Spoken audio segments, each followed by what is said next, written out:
First up this afternoon, two sisters from Bayshore are facing charges this afternoon, accused of stabbing a masked man just outside of his home. And those teens are expected to face a judge for the first time. Our Jonathan Gordon is outside the courthouse in Central Islip for their arraignment. Jonathan, what are you learning about this disturbing story?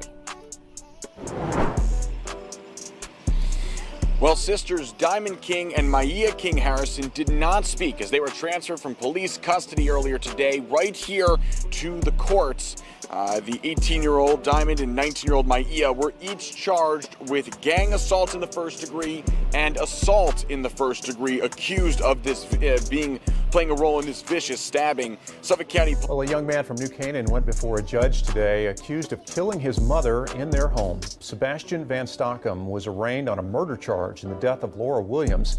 New Canaan police have released very little about this case so far. News 12 Connecticut's Marissa Alter has new details, though, from Stamford Superior Court. He has been a resident of Connecticut for the last 5 years. 20-year-old Sebastian Van Stockham kept his head down for much of his brief court appearance. Van Stockham graduated from New Canaan High School in 2023 and has no criminal history. A voice full of light, silenced in the darkness. Only on 16 WAPT, the Clinton community is remembering a 45-year-old mother of three killed in her home. Jasmine Singleton was found shot Monday night. Her sister is heartbroken, her friends are in shock, and her accused killer is the man she once loved. Good evening and thanks for joining us here at 10. I'm Megan West. And only here on 11 Alive, days of unanswered phone calls lead to a discovery that no family should ever face. Absolutely. So a young woman was found dead in her Atlanta apartment, but now her brother wants answers. So he flew all the way across the country to try to find out what really happened to his sister. But now he says no one is listening to him. 11 Alive's Angelina Salcido is live right now at Atlanta Police Headquarters. So Angelina, you spoke with her family and a private investigator they hired, and they believe this death is suspicious, right? Yeah, 27-year-old Josephine Tarway's family tells me that her death is no accident after they found evidence inside of her apartment. And they tell me that investigators could actually be standing in the way of the answers they need. We're broken. We're crushed. Their pain unbearable. All right, Derek, thank you. A high school student gunned down in a murder-suicide this morning as she was on her way to school. WDSU reporter Shay O'Connor live on Joanne Place in Algiers. Shay, you spoke with crime analysts who say this is part of a disturbing trend. That's absolutely correct, Gita. And, just speaking with residents in this area, they tell me that they were just following their normal morning routine when in an instant they witnessed the unthinkable, a parent's worst nightmare. So I was getting ready to leave to bring my kids to school, and in the midst of us about to go, I heard shots. Panic across Joanne Place in Algiers Wednesday morning. I was wondering, what? I'm like, y'all hurry up and get in the car. Who's shooting this early? Before we could even pull off, I hear a woman yell, screaming loud. Bijan, who didn't want to share her last name, wasn't prepared for what she saw after getting out of her car. The Department of Homeland Security posting disturbing video of a semi-truck as it slammed into multiple vehicles on a California highway. Authorities say the man behind the wheel, 21-year-old Jashanpreet Singh, pleaded not guilty to vehicular manslaughter while driving under the influence. Police say his big rig slammed into traffic at high speed, sparking an 8-car chain reaction crash, killing 3 people. Among the victims, a Pomona High School basketball coach and his wife. Homeland Security officials say Singh was in the U.S. illegally, crossing the southern border in 2022.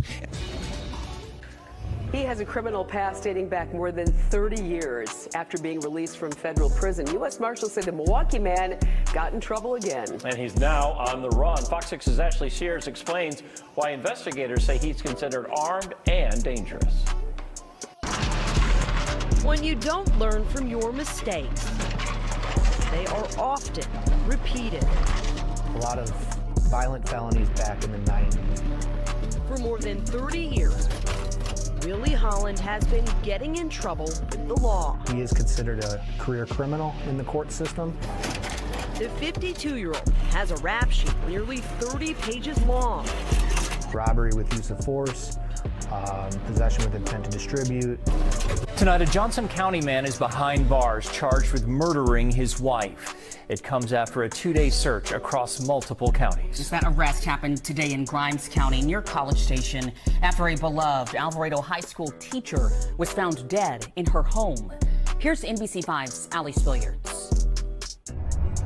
In Alvarado ISD, the grief was palpable. New this noon, a mother of 3 gruesomely murdered inside her home on Long Island, and now her estranged husband is behind bars. Police say he waited outside the home for the 3 children to leave, then moved in and killed his wife with what investigators call a cyanide-like substance. That suspect was just arraigned and remanded. Eyewitness News reporter Lindsay Tuckman live this afternoon. A 15-year-old boy fighting for his life after a brutal attack in Queens. The teen was viciously beaten and stabbed by a group of 13 people near the intersection of 160th Street and Hillside Avenue in Jamaica. The attackers stole his sneakers. Eyewitness News reporter Jamie Roth is breaking new details about how a man was robbed at gunpoint inside of his own home in Flatbush. News 12's Shakti Dennis joins us now from the scene with the very latest on this shocking story. A terrifying encounter for a 47-year-old man last night. Police sources tell us the man was waiting for a person he met on a dating app at his home on East 21st Street. But when he opened the door shortly before 9 p.m., 2 men dressed in all black with face masks forced their way inside. They pointed a gun to his head and forced him to lay face down on the ground. They tried to tie him up, but the man resisted. We're told one of the attackers then kicked him multiple times. We start this evening with the latest on a woman who was stabbed and killed early this morning outside a lounge in Kingsbridge. News 12's Greg Thompson has exclusive video and what we know so far. In that video, you can see a fight starting outside Mamadora Bar and Lounge on Kingsbridge Road around 4 a.m., which is when the lounge closes. They do something every weekend. They have something going on over there. The person in yellow seems to be in the middle of everything. Watch first as they get punched, then a little while later get hit with a bottle before looking like they swipe or stab at someone else while yelling off down the block. And a few minutes later, they ride off as another person is apparently down on the side of the street. I'm very stunned. You know, this is usually a good neighborhood. We are learning more tonight about a man accused of raping several women dating back some 30 years. But that is just part of the story in a cold case. Eyewitness News reporter Stefan Kim with the details on what was revealed tonight in court. They do this.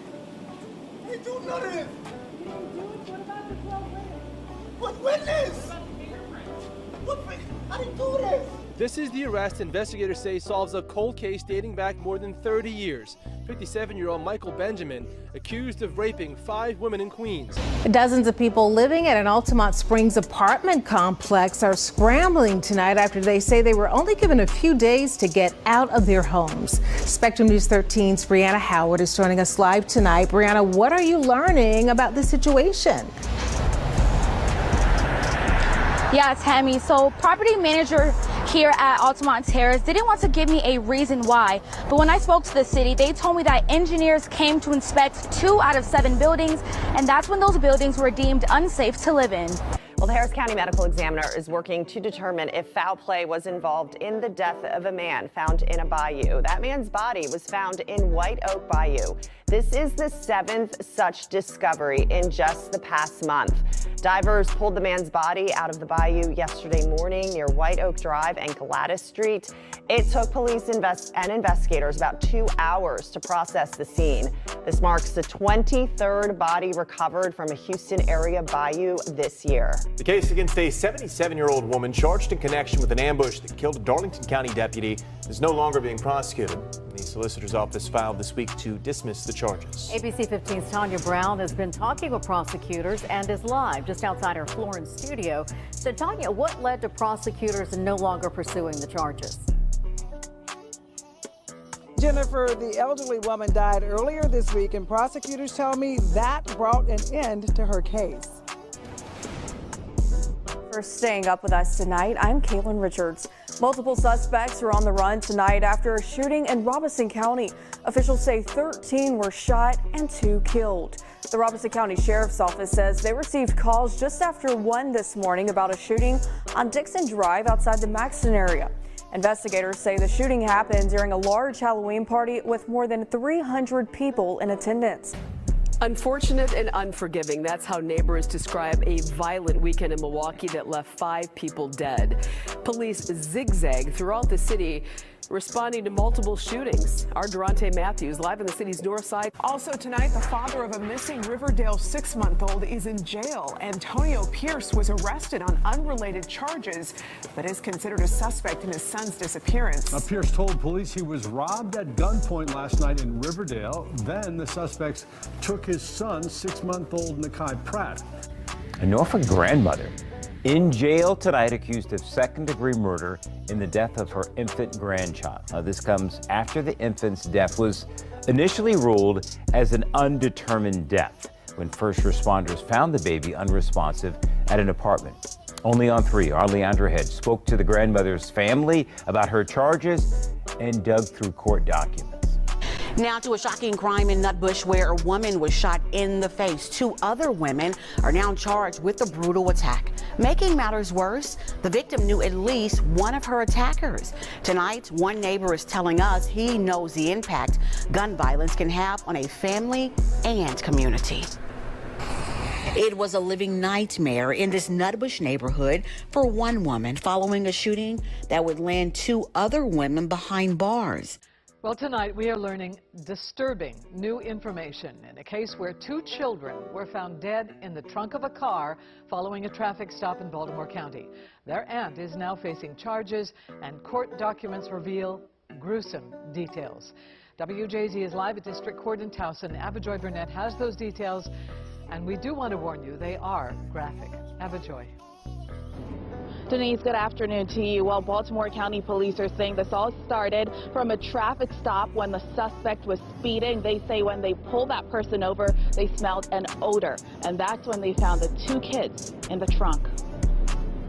33-year-old Nicole Johnson. And now to a murder trial today. A toddler tortured and sexually abused on Staten Island today. His babysitter was sentenced to more than 2 decades in prison for the crime. Welcome back to Live Now from Fox. Continuing with your top stories and headlines, we now head to the Sunshine State of Florida.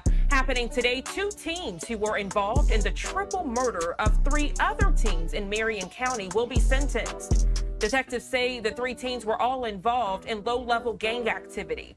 The triple murder happening back in 2023. We want to check. He didn't just murder my son. He stole him from his family. First at 6, a life stolen over a parking spot. Tonight, the man who killed his neighbor heads to prison for what could be the rest of his life. A murder at Lenox Square is now solved. Today, a judge sentenced the man responsible to life without parole. It's more time than the prosecution requested. The murder happened in 2020, and it was all over a parking spot. New at 6, Channel 2 investigative reporter Mark Winnie is live inside the Fulton County Courthouse. And Mark, the judge called this an execution. Yeah, a prosecutor here at the Fulton County District Attorney's Office says he used a big diagram of the Lenox Square parking lot along with mall surveillance video and much more to explain to the jury what happened. He says the incident ended in the parking lot with a murder, but it started there too with what should have been a minor dispute over a parking spot. On the count of murder. A shocking confession. Police say a mother admitted to killing her 2 young children, then leaving their bodies to decompose inside their Southwest Baltimore apartment. Tonight, police are still trying to answer the question everyone wants to know, and that is why. Hello, everyone. This is the news at 11, and special welcome to those who are streaming on CBS in Baltimore. I'm Vic Carter. And I'm Rick Vitter. Now, neighbors tell us they only ever saw a loving mother with those children, but as investigators try to piece this all together, tonight we are learning more about the suspect who had some run-ins with police. Developing right now, a father and daughter are dead, and police are looking for the man who killed them over a car. Police say they got into a dispute at the Freedom Park Apartments in the city of South Fulton. Channel 2's Audrey Washington is live now on Delano Road, where the shooter fired in broad daylight. Audrey. And And that's partly what makes this double homicide so tragic, just how brazen and senseless it was. As you said, it all happened here inside the Freedom Park. He will not take responsibility. He believes that everything is against him, that he did nothing wrong. He has no remorse and no sympathy for the horrible conduct, crimes committed against these two young girls. You are going to prison. A St. George man convicted of sexually abusing two young children has been sentenced to more than a century behind bars. Yoreli Solorio Rivera getting 2 life sentences today without the possibility of parole for the murders of her sister Yaneli and her infant niece, as her boyfriend, 29-year-old Martin Arroyo Morales, gets 22 years for voluntary manslaughter. But inside the courtroom, it was the father of these sisters making the plea that Arroyo Morales should have a longer sentence. Our coverage you can count on begins with the continuing investigation into an officer-involved shooting at a popular North Augusta convenience store. 2 people are dead after that shooting at a Sprint store off of Edgefield Road. Francis Floresca has more. Details are limited, but the Aiken County Coroner's Office tells us this was an officer-involved shooting at that store on Edgefield Road in North Augusta. A former upstate youth pastor admitting to multiple disturbing charges involving sex crimes against children. Fox Carolina's Brooklyn Cromer was at the federal courthouse in Anderson when the judge handed down the sentence, and she's talking to one victim who tells us how her initial report helped expose more than 100 hidden crimes. Our other top story tonight at 5, a former Ann Arbor doctor admitting to federal charges of distributing child pornography. Now we're all waiting for him to be sentenced. 36-year-old Joel Adelsberg pleaded guilty in February, now faces up to 15 years in prison. Erica Erickson joins us live. Investigators say they found disturbing evidence on multiple devices. Erica. That's right, and that 15-year sentence, that could change, and it is changing. Now, I want to warn everyone before we get into this, the details here are graphic. It was around 2020 that a mysterious new drug started to pop up everywhere.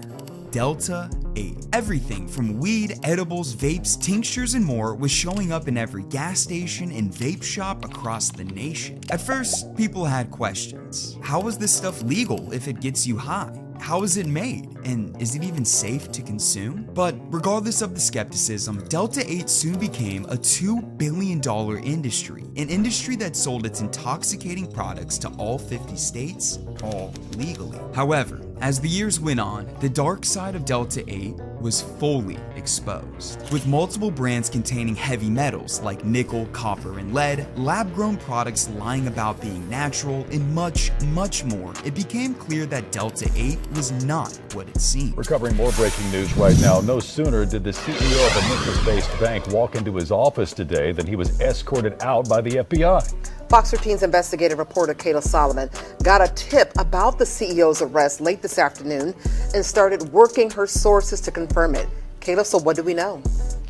Yeah, a spokesperson for the bank told Fox 13 his arrest is not connected to the bank's business. Robert Hartheimer was announced as the CEO of the bank just 2 months ago in August. His attorney told me this case is under seal, so the charges are not public yet. But here's what we do know so far.